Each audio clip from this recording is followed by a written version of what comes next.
Selamat pagi dan salam sejahtera saya ucapkan kepada Dr. Haji Ahmad Nasir Muhammad Yusuf selaku pensara bagi kursus SKP 3112 yaitu kursus Falsafah dan Isu Semasa dan rekan-rekan seperjuangan. Pada hari ini kami akan membentangkan tugasan infografik kami yang bertajuk Ateisme dan Kepercayaan Metafisik. Sebelum itu, alangkah baiknya saya memperkenalkan ahli kumpulan ataupun rekan seperjuangan saya yang telah memberikan kerjasama yang baik sepanjang menyiapkan tugasan ini, yaitu yang pertama Nelly Yasmin binti Asmadi, yang kedua Siti Marina binti Ahmad Tobias, yang ketiga Sima Zahyana binti Nur Azmi, yang keempat Muhammad Iqbal bin Herman, yang kelima Nur Sahira binti Abdullah, yang keenam Nur Fatihah Nazira binti Muhammad Hamdan, dan saya sendiri Ursen bin Jabidin. Baiklah, kita teruskan dengan pengenalan. Definisi ateisme menurut Agus Mustafa secara etimologis, kata ateisme berasal daripada bahasa Inggris yaitu atheism, di mana istilah ini sendiri diambil dari bahasa Yunani ethos yang berarti tanpa Tuhan.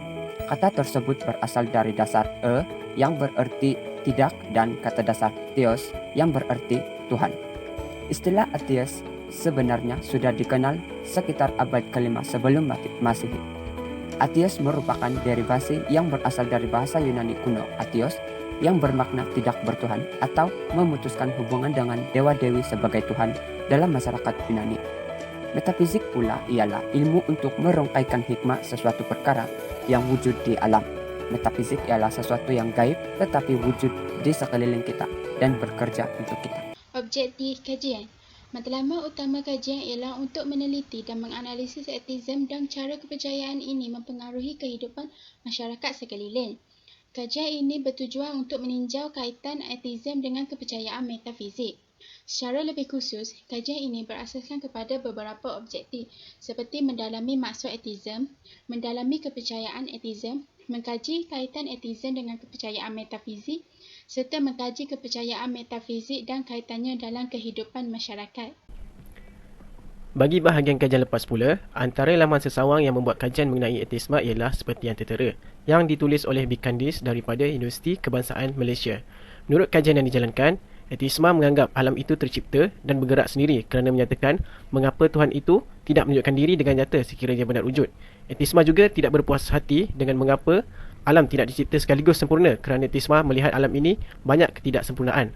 Melalui kajian metafizik di laman sesawang yang tertera yang ditulis oleh Kasturi Astu daripada Universiti Pendidikan Sultan Idris menyatakan metafizik merupakan bahagian falsafah tentang isu-isu asas seperti realiti, kewujudan, kemanusiaan dan kebebasan.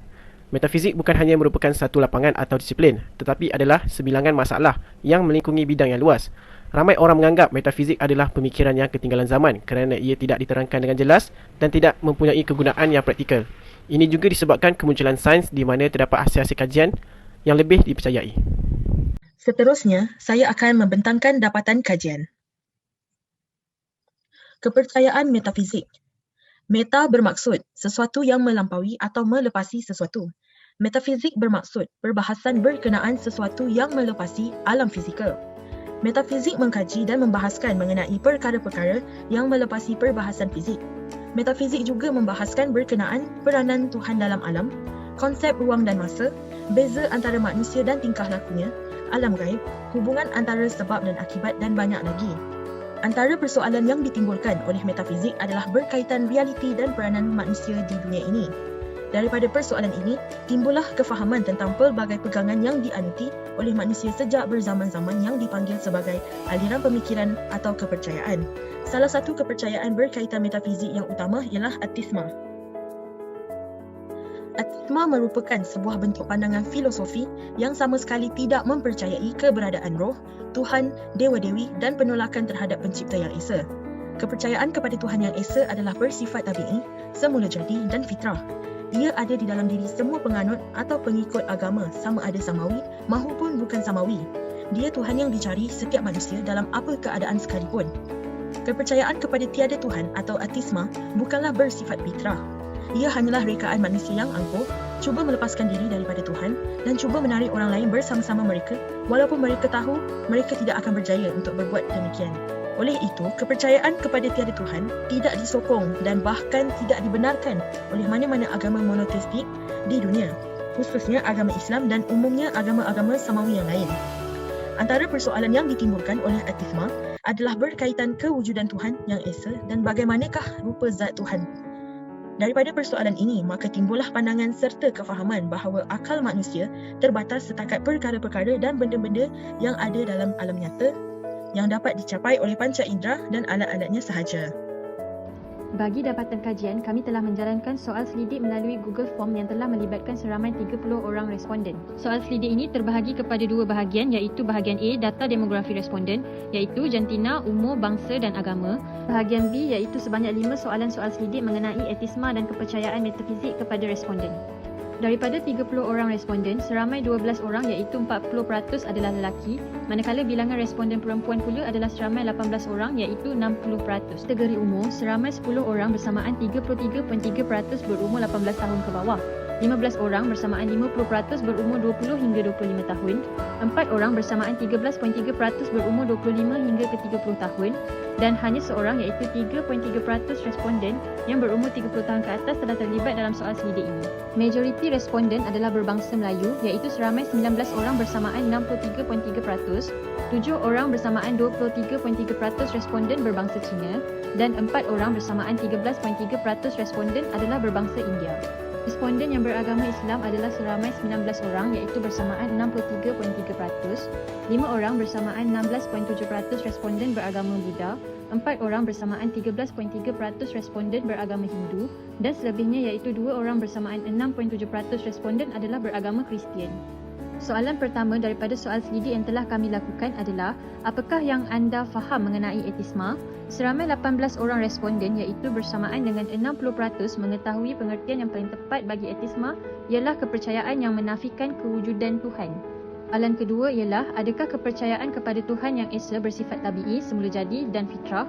Majoriti responden iaitu seramai 28 orang bersamaan 93.3% bersetuju bahawa kepercayaan kepada Tuhan yang esa adalah bersifat tabi'i, semula jadi dan fitrah. Hanya 2 orang responden iaitu 6.7% yang tidak bersetuju. Soalan ketiga, benarkah kepercayaan etisma tidak disokong dan tidak dibenarkan oleh mana-mana agama monoteistik di dunia, khususnya agama Islam dan umumnya agama-agama samawi yang lain? Majoriti responden iaitu seramai 23 orang atau 76.7% bersetuju kepercayaan etisma tidak disokong dan tidak dibenarkan oleh agama monoteistik di dunia. Namun demikian, terdapat juga 7 orang responden bersamaan dengan 23.3% yang tidak bersetuju. Soalan keempat yang diajukan kepada responden ialah, adakah anda tahu mengenai kepercayaan metafizik? Hasil daripada dapatan kajian menunjukkan kesemua 30 orang responden mengetahui mengenai kepercayaan metafizik. Soalan kelima ialah, adakah metafizik digunakan dalam kehidupan seharian? Majoriti responden iaitu 28 orang bersamaan dengan 93.3% bersetuju bahawa metafizik digunakan dalam kehidupan seharian.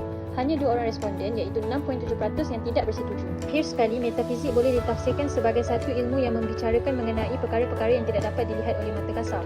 Kesemua responden iaitu 50% daripadanya sangat bersetuju dan 50% selebihnya bersetuju dengan pernyataan bahawa metafizik tidak dapat dilihat oleh mata kasar. Secara kesimpulannya, dalam konsep etisma, pandangan Friedrich Nietzsche berpendapat kepercayaan pada Tuhan terikat pada perasaan dan kecenderungan saja.